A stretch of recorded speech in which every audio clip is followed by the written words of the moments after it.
Welcome back, everybody, once again to After Office Hours. We're very happy to have you join us again. This episode is another great conversation between myself, finance analyst in big tech working at Microsoft, and my former professor and great friend, Sean Eide, a professor at Baylor University. Um, we're going to sort of take on a second part today to our last episode. If you haven't listened to that one, again, pause this one, go back, listen to that one, and then we'll be happy to pick up right here with you when you come back. How are you feeling about this conversation today, Sean? You looking forward to it? I am looking forward to it, Hayden. I'm really stoked about just digging deeper into the life of Steve Jobs. There's a lot that I was not aware of, and I think a lot of our individuals who are listening to this also may not have been aware of some of the different things that happened in Steve Jobs' life, especially while he was not at Apple. We're so Mm-hmm. familiar with his time at Apple, or more specifically, probably we're familiar with the phone in our pockets. We're familiar Mm-hmm. with the iPods that we listen to. But do we really know the influence that led to us being able to have the tech that it is that he was the visionary behind? And Yeah, that's what I'm excited to discuss more about right now. me too. Yeah, and I'm gonna sort of go through some of the history and give some thoughts on it. And Sean, you're gonna be really giving your great perspective on influences, some of the repercussions and outcomes that come from mixing art and technology together, as Steve Jobs did so beautifully. So, um, we'll get kicked off here. Like I said, if you didn't listen to part one of this episode, go back. We'll leave it right here for you when you come join us again. But last episode, we went through the whole exile period, is what we're calling it. 1985, Steve Jobs is forced out of Apple, his baby, the company he founded, after a scuffle with the one person he thought was going to take it to the next level, being John Scully. The board of directors sides with Scully, and having his responsibilities diminished, Steve Jobs decides to leave Apple and start a new computer company once again, like he did with Apple so many years ago.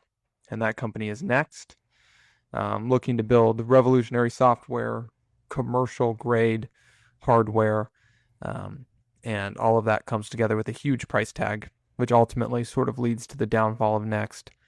Um, and sometime in the middle, Steve writes a check to Pixar, to become the principal investor there, really kind of pick them out of the water and save them. They get all the way through a couple example films. They get through trying to have the company focus on medical and industrial imaging, and then they realize animation is maybe where they should go. And then Toy Story comes out. They IPO. It's great success. Steve Jobs becomes a billionaire, and as well as a brilliant founder once again. And he's sort of in a transition period to a complete leader, somebody who's more mature and more kind of apt to have people want to work with him. Wouldn't you agree, Sean? Definitely. Yeah, he's at a company, Pixar, where he does not have the professional insight that he did at Apple when he was at Macintosh or Apple. It was his baby, literally. The machine that he developed was his. There was nobody in the world who knew more about what was developed than Steve Jobs. And so he is known for being meticulously hands-on with a lot of of every single decision in product development. But when he got to Pixar, he was far from that expert. He was an individual who was writing checks. Mm-hmm. He was keeping them afloat. He was the one who was able to keep Pixar going because he knew that the technology that they had and the intersection of art and technology was beyond what anyone else was doing at the time. He believed in them. He saw the vision. He knew the potential that it had, and he stayed with it until he saw it to fruition. Beyond seeing it to fruition, he didn't just sell it off. He offered an IPO, and at that point in time, I think he owned roughly 80% of Pixar. Does that sound about right? Mhm. And at the IPO, I think he sold 20%. I'm not sure exactly how much of his stock he sold, but it was quite a Yeah. bit. What's And important there is it made him a billionaire right. once they IPO'd. And it was a strategic IPO, um, considering the fact that they were inking deals with Disney. And he really kind of leveraged that to protect himself and protect his stake um, against Disney for the first time.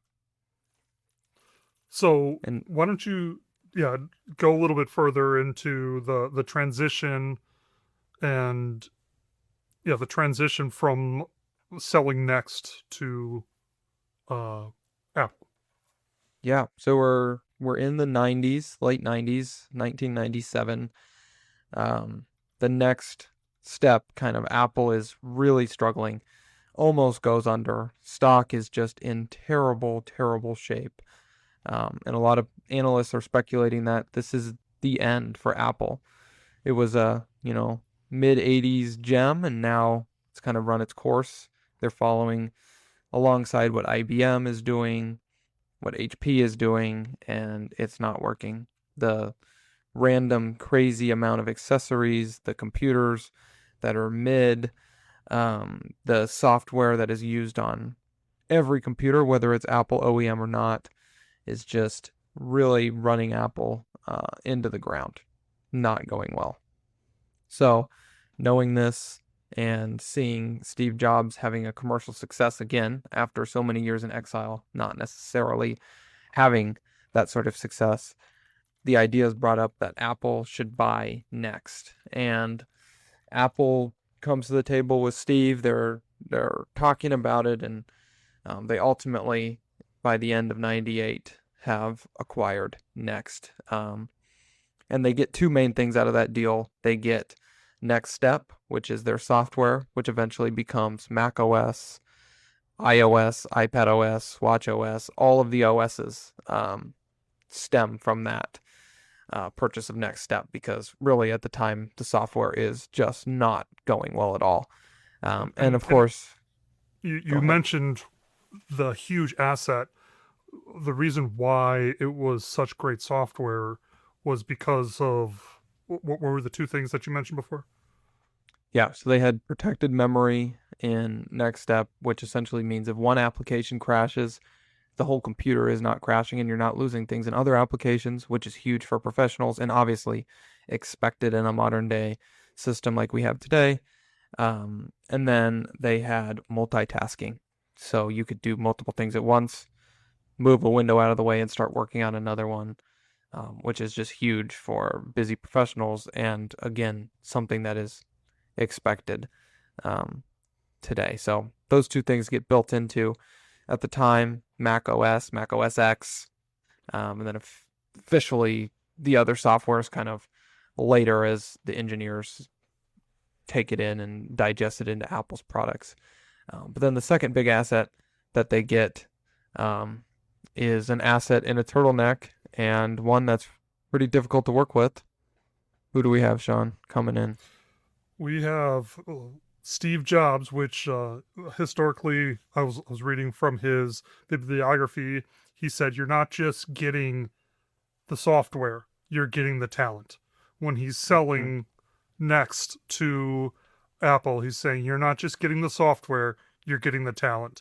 And so, yeah, they could have they actually did a runoff between different software packages or different softwares to see what is it that we should bring into Apple, and supposedly next one.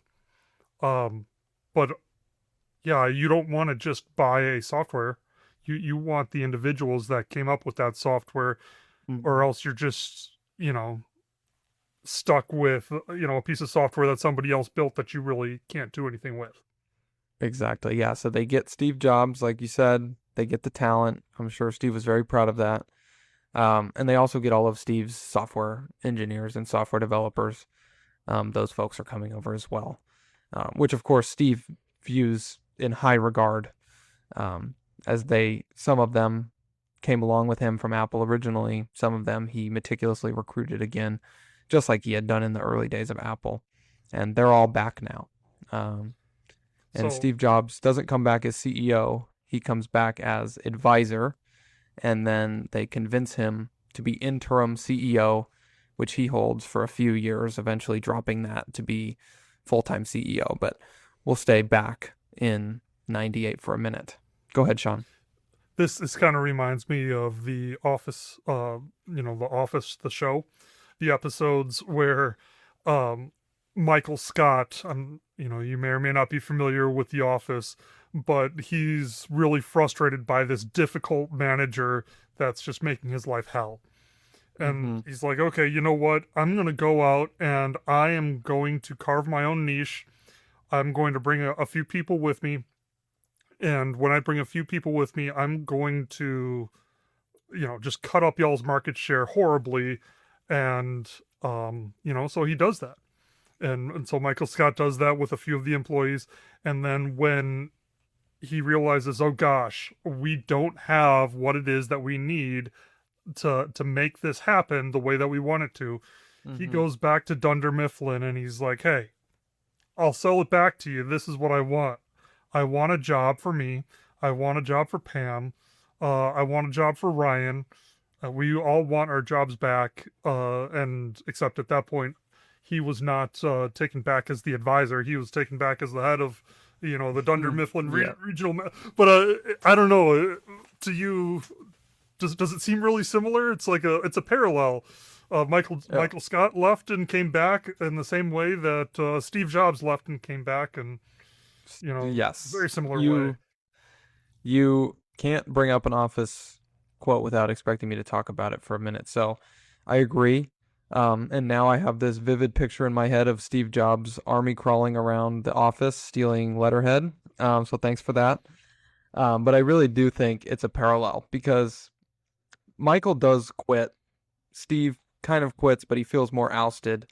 Um, Michael starts his own paper company. It is honestly a failure. They can't keep it running at the cost that they're currently going at. And he comes back. And one of my favorite quotes from that scene is when he starts talking about getting him, Pam, and Ryan back. Um, they go, we want our jobs back. We want our salaries back. David Wallace goes, you're talking about a multi-million-dollar buyout here. And he goes, my company is worth nothing. That's the difference between you and me, David. And I think that is just sort of true and a good parallel to Steve and NeXT is Steve was really doing NeXT for the passion. Obviously, he wanted to kind of get back at Apple and beat them and come up with a good business and make a lot of money. But I think to him, he would really say, NeXT computer is worth nothing. That's the difference between me and you. I just want to build something that is awesome for our users. And so I do see the parallel there. Um, and yeah, he's back. Michael Scott's back. And Steve Jobs didn't break through a banner when he returned. So that's a little disappointing. At least I don't think he did. Did you read anything about that, Sean? I did not read anything about Steve Jobs breaking through a banner. What we do need to get back to is what happens when Steve is back at Apple and he's standing on the stage at Apple as advisor, and his first advisory task is looking at all the really what he would call and what I would call junk that Apple is putting out. Um, and he draws a 4-section quadrant on the board and he writes professional, consumer, desktop, portable on each of these quadrants. And he fills in um, different computers that they have into each of those 4 quadrants, only 4. The PowerBook, the iMac, the other laptops. And he goes, well, this is the 4 computers that we're going forward with. Everything else is done for, which kind of upsets people in the audience, but really that's his first step to making Apple, putting it on life support and saving it. So you've got these four different quadrants, and you see, hey, they've got their hands in a lot of different junk right now, and they're not doing any of it good. They're just doing everything that they're doing at the same way that every other uh, computer company is doing it. I mean, you've Mm-hmm. got some big players right now. Dell's not in the play yet. I don't know when Dell comes in, but that becomes a whole nother story. But you've got Microsoft, which they're not really making hardware; they're making software.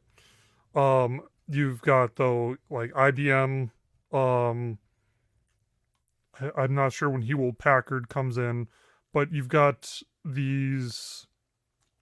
I remember growing up in the '90s, early '90s, with these Macintosh computers, and I'm pretty sure that they were the original Macintosh computers. They were not the post Steve Jobs. Yeah, no, they would have been the original Macintosh computers because this would have been early '90s, and they were trash. Uh, they were Yeah. not that great, and they were just like everything else. I remember playing Oregon Trail.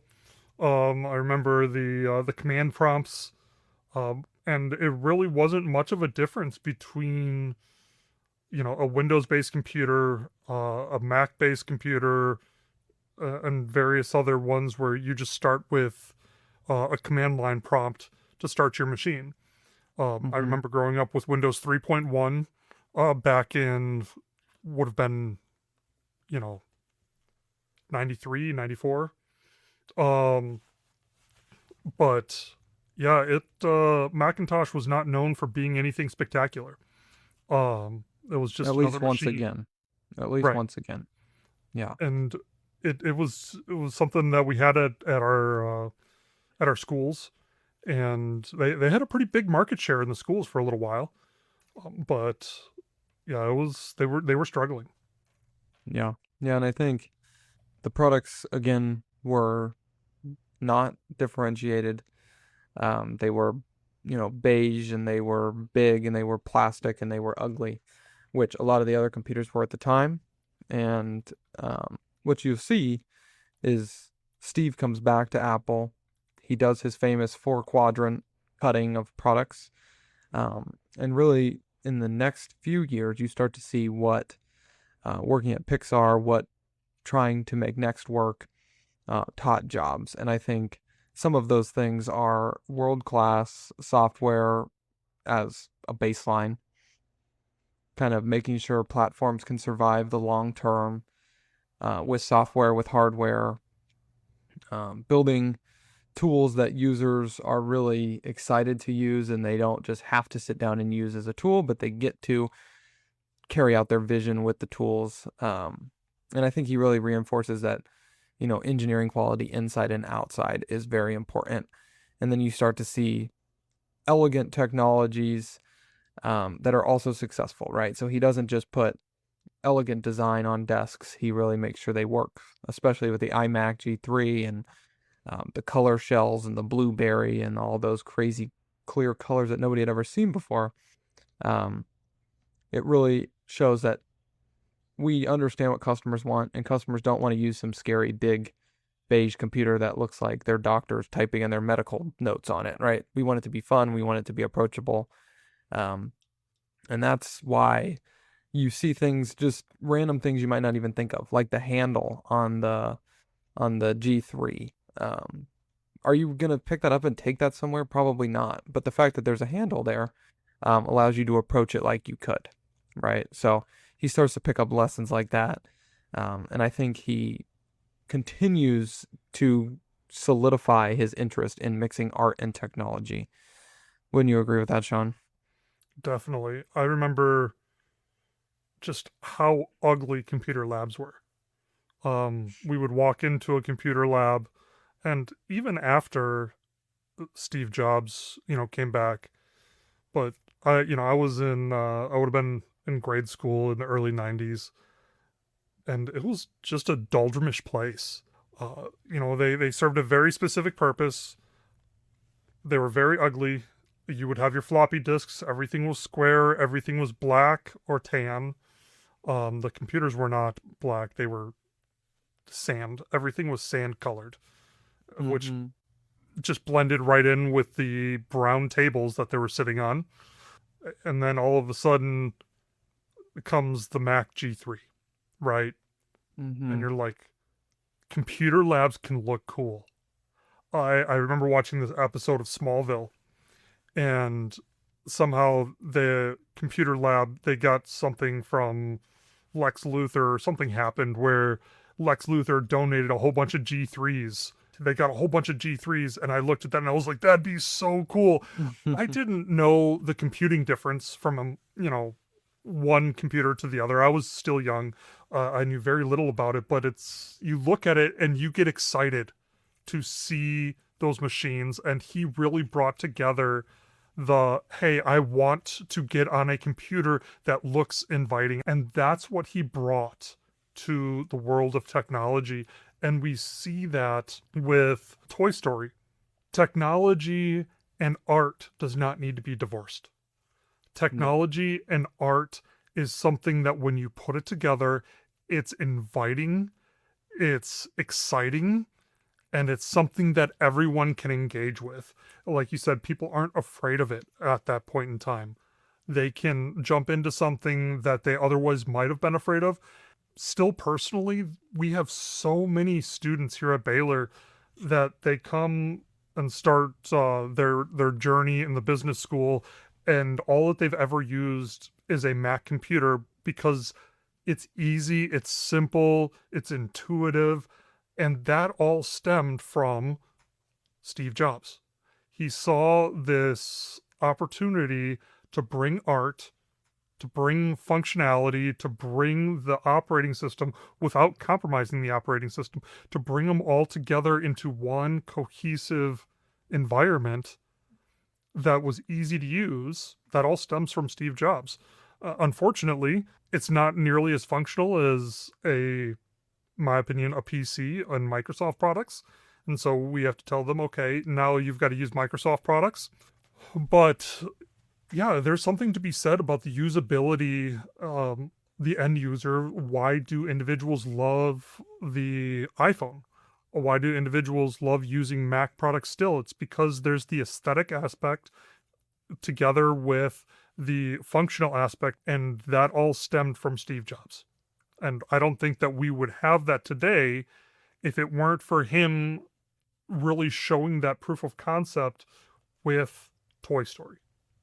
Thoughts? I agree. No, I agree. And I think everything you said is right. So I don't need to kind of rehash that. But I think another thing that comes along with what you were talking about with people who want to use Apple products because the aesthetics and they're cool. I think a lot of that is the narrative that Apple takes on. Steve comes back to Apple before Apple's selling computers. They're putting them on desks. You're using them. I think after Pixar, they're really selling experiences. They're selling states of mind. They're selling emotions. And that's where you start getting things like, if you could think of Apple in the mid 80s, they would sell a music player that was the best music player. Well, now they sell 1,000 songs in your pocket, right? And that's the iPod. And folks are getting really excited about that because they don't have to think about how to use the device. They know I can put 1,000 songs in my pocket. It makes emotional connection. You are really kind of on the precipice of technology, and you're the coolest person if you have one of these. And they look amazing, right? The glass, the metal, the angles, everything is perfect. And of course, Steve Jobs was always focused on that, but I think at a certain point in time, he got even more focused on that as if we can put together art and technology and art again, art being the way they look, technology being the way they work, and art being what you use on them, and what you experience, what you get deeper into while using them, is really kind of further developed while he's at Pixar. And now that he's back, he's taking products from being used as something to get a task done to something that's emotional, an experience, and simple. And I really think that simplicity is what becomes Apple's competitive advantage and what remains their competitive advantage. Just like you were saying, Sean, with students that come in, it's easy to you pick up a Mac from the Apple Store, you take it home, you open the box, and it's working within 37 seconds. right? A Windows computer may take a little bit more time to get used to learn, to get functional, especially if you have to download OS onto it or whatever you need to do. So I think they're really selling. You don't need to be a computer expert to be an expert on a Mac. Right. And going back to Toy Story, when you talked about Steve Jobs with his legacy of Toy Story, he didn't say that the technology was going to be what lasted in people's minds. Now, mind you, we still talk about that to this day. But he was known for saying as well that, no amount of technology can save a weak plot.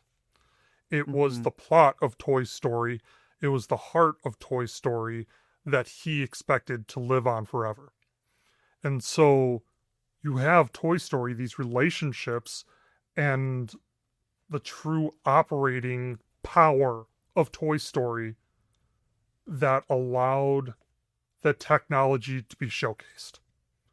Mm-hmm. So you also have the true operating power of these Apple machines. And so now we have these M1, M2, M3 processing chips. I don't know, what are they up to now? Oh, geez. 5, I think. Before the M series processing chips, I didn't really care for Macs at all. I still don't love Macs, but the operating power is uncompromised. And so when you have the operating power combined with the aesthetic, neither one is compromised. You Mm-hmm. cannot substitute the plot for the technology. And we see that sometimes, like A Bug's Life. Not so great. That was one of the. It was okay, but compared to Toy Story's plot was absolutely phenomenal. But that's Right. where you see with Steve Jobs, he's like, I'm not willing to compromise either. And Mm-hmm. when he was at Pixar, he was, I think that's where he really realized you can't compromise either. You've got to have Right. both. And I think something worth noting here is when you watched Toy Story for the first time, when I watched Toy Story for the first time, not what we noticed was, hey, this is great technology. This animating is insane. No, we noticed Woody, we noticed Buzz, we noticed all the characters, we got emotionally attached to them, and it was kind of what the technology enabled us to feel, rather than this technology is great. And I think that's sort of the same thing that filters into what Apple is thinking of today, right? You don't care about holding an iPhone in your hand. You care that it lets you do great things. You care that it lets you FaceTime relatives, things like that. It's the emotional connection that you get through using it, how you use it, rather than what features it has. You shouldn't notice what features it has. You should just notice what it creates for you. And I think Apple does an exceptional job of that. And you can really see that trace back to when they created Toy Story. You didn't notice how great the animation was at the time, right? It looked really good. Now, maybe. You can think of Toy Story 5 and how great that animation is. Nobody thought about that, really. You think about the character, the story, the emotions. Wouldn't you agree, Right. Sean? I completely agree. I think, I remember like the liquid crystal display, the 4K in your pocket. Like you're able to have all of this technology that I don't feel like a lot of us, as we were moving up the iPhone chain, the technology in the a lot of Samsung and Android uh, machines is oftentimes higher, better than the Apple. But the way that it's integrated into the user experience is different. The ability to FaceTime, with other users, the even going to the texting back and forth, the iMessages. It is. I mean, they literally sued Apple because Apple did not make that technology available to others because it's such an immersive, technology that you're able to interact with other individuals with their Mm-hmm. iMessaging. It's what you can do with it that is beautiful. That's an art form. And that whole mindset comes from Steve Jobs. And what they brought back was not just a visionary, they brought back an artist. They brought back somebody that had an aesthetic, an eye for detail that set them apart, that set Apple apart for the remainder of their trajectory. I agree. Yeah, and I think that and the storytelling behind the products, right? The presentations didn't just become here's the great tech specs. It became Steve Jobs pulling an iPod out of the little pocket in your jeans that you have no idea what to do, pulling a MacBook out of a manila envelope, right? Just insane storytelling aspects that, are hard to think of, but in retrospect, it's like that was really simple. Um, and I think when he was producing the Mac and the software for the Mac and everything in the beginning, he was really pushing people to go very hard and launch a perfect product on short timelines. And during his time at Pixar, Toy Story was delayed. They kept rewriting it. They reanimated a bunch of it. They changed the story, which of course required a bunch of re-rendering and a bunch of time. And I think that really helped Steve Jobs realize that slowing down, delaying products if they're not ready is okay. He started to apply that same standard at Apple. Things get delayed if they're not perfect, which really means when they come out that they're exceptional and they kind of build that anticipation. And they're not just forcing out products anymore just to say they have the first one. And they really don't need to do that at this point in history since they are so well established. But he really started slowing down on that in the early 2000s, which really helped Apple become that kind of luxury, anticipation, aspirational brand, which I think really helped them as well. Well, and I think one of the reasons why they were able to do that, though, is they secured the market share. They had the operating system, they had the hardware, they had it together, which they had a pretty substantial market share. And when you have that, you do have the luxury of not always being the first one with a particular amount of technology. So they were able to have maybe a little bit lesser in the tech area because they were able to compensate for that in the user experience area.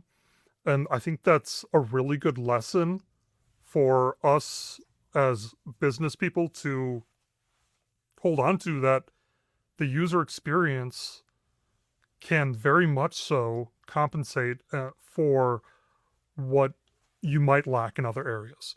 So take care of your user base, understand what it is that they need and want, and they will stick with you through potential ups and downs in the technology sector. I agree. Yeah, I definitely agree. And kind of to start moving us towards wrapping up here, Sean, I think some of my final thoughts, and then I'd love to hear yours. I think early days of Apple really taught Steve Jobs how to anticipate and get ahead of customer demands. People weren't even expecting that they'd want a computer on their desk in their home, and he kind of got ahead of that with the Macintosh, with the Apple II and the Apple One, but um, definitely with the Macintosh. Then he moved to NeXT, started NeXT, and I think that taught him how to build great technology, great software that was truly exceptional. It was kind of a commercial misstep, perhaps, with the pricing and the availability of it. But then I think Toy Story really reminded him why people interact with technology in the first place, the emotions that technology can drum up for people. And I think the connections that get people coming back, get products sold, and really that people don't fall in love with the glass and metal and plastic that the product is made out of. They really fall in love with the experience, the connection, the emotions that they get out of the product. Um, and I think we can see that starting to form in Steve throughout his early days, definitely in his Pixar days, and then 100% when he returns to Apple um, uh, in the early 2000s. The one thing I think you're missing with your lack of age um, is the time period where, at least in my family, we put our machines in a separate room because nobody wanted to see them. Mm-hmm. We had a phone. I remember it was the Motorola Populous. It was the ugliest piece of junk. Um, Technology was ugly. It was hideous. It was an eyesore. It wasn't until Steve Jobs came back to Apple where we were like, we want to showcase our technology. The Motorola Razr was really pretty. I don't know if you remember that, but once you Hmm. start getting back into let's make technology beautiful, let's make that intersection of art with technology, he just had such a huge part in that, with Apple, with Pixar, with refusing to compromise on design or functionality. And that's what I love about this story. I don't even use, I refuse to use Apple products for years and years and years. But uh, it's really hard to ignore the influence that he's had in that area. No, I agree. And I mean, I don't agree on not using Apple products. I'm a heavy Apple user, and I think hopefully some of my Apple advocacy has brought you over to the light side, Sean. I do know you use an iPhone, so I'm very proud of you for that. But um, another great conversation today. I learned a lot, got a lot out of this. We hope you guys did as well. This is part two of the two-parter. Thanks for sticking with us for both. We're really looking forward to having another conversation with you next time, and we'll talk soon.